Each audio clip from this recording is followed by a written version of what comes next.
What's going on, everybody? Kenny Bomb is in the building, and it is finally Mortal Kombat season, which means Mortal Kombat talk will no longer be exclusive to Mondays. We're going to talk about it whenever we want. Now, there's been a lot of talk going around ever since we got this Mortal Kombat 12 teaser, and some people are like, oh, you guys are reaching, it's not this, it's not that. I don't think nobody's reaching at all. If you've been here for a Mortal Kombat reveal, you know these things can get pretty interesting. I mean, I was here for noobd.com.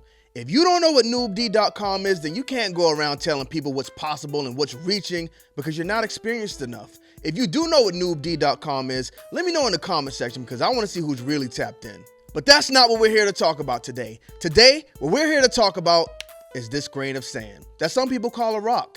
A lot of people see different things in this rock or grain of sand. I mean, one guy told me he could see Raiden getting choked out in there. Now, I can't see it, but maybe they're trying to tell us Raiden's going to eat a choke slam.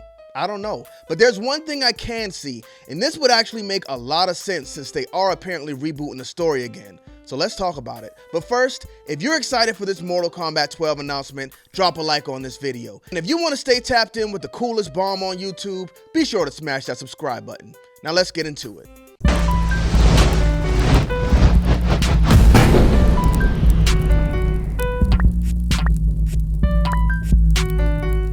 Run, boy, they coming now. All right, before I get into why Onaga makes sense in this story, I'm going to show you the mind-blowing evidence and prove it is Onaga's eye in this rock. So this grain of sand came directly from that teaser trailer. I did not add anything to it. I did not take anything away from it. All I did was darken it up a bit to make sure everybody can see exactly what we're looking at today, to give you proof on that. This is the picture where it's not altered at all. If you go to the end of that video right before the rock explodes, this is what you see. So this is what we're looking at right now. If you look right here, you can clearly see there's an eye. Here's the eyeball, and here's that reptilian iris. If you look around, it kind of gives you the definition right outside of the eyeball. And the original picture has that same thing. Just can't see it as much because it's not as dark. Now, let's take a look at Onaga. Let's look at his eye. We can see that circle eye with the reptilian iris, and he has that outline between the eye as well. Let's take it a bit further. Here's our mind-blowing evidence. So what we're going to do here is take the eyeball that was hidden in this picture and we're going to single it out. For dramatic effect, we're going to move Onaga to the middle of this page, and then we're going to take this eyeball and put it right over his eyeball. Now, can anybody tell me this is not Onaga's eye in this picture? You know what? Let's see if we can take it even further than that. Let's zoom in on his face a little bit. Let's make sure, come on y'all, I mean, that's already clear. It's clearly Onaga's eye. Let's go ahead and see if we can clean it up just a little bit. Clean up those edges a bit.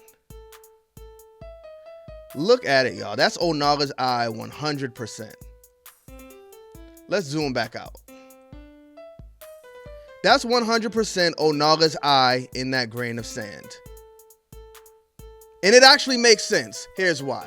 At this point, we know the timeline is being reset again. At the end of Mortal Kombat Aftermath, Liu Kang beat Shang Tsung. How do I know? Because the good guys always win. And then they showed him posted up with the Great Kung Lao. So we're going before Mortal Kombat 1. What happened before Mortal Kombat 1? Shao Kahn was not always the leader of Outworld. Before Shao Kahn, it was Onaga. To make a long story short, Shao Kahn wanted to rule Outworld, but he could not beat Onaga off the hands. So what he did was poison Onaga. From there, Onaga went away, and we did not hear from him again until Shujinko spent his whole life being an idiot and brought him back in Mortal Kombat Deception. So where does this tie back into Mortal Kombat 12?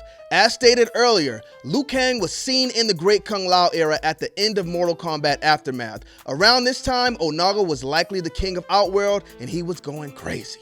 Now, if we're changing things in Earthrealm, things are not only going to change in Earthrealm, they're likely going to change in other realms as well. Now, I'm pretty sure Raiden and Liu Kang will still remember the events in the previous timelines, but Onaga is pretty much all-powerful, so who's to say he won't remember the events of the previous timeline as well, and Shao Kahn will not get a chance to poison him.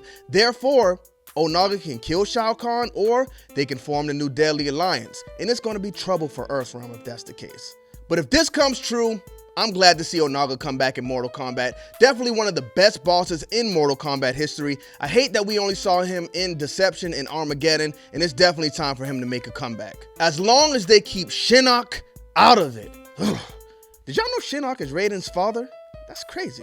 But that's it for me, y'all. We cracked the code. Now all we gotta do is wait for it to come to pass. Thank y'all for tuning into this video. Don't forget to like, comment, subscribe, and never forget, the secret to getting ahead is getting started.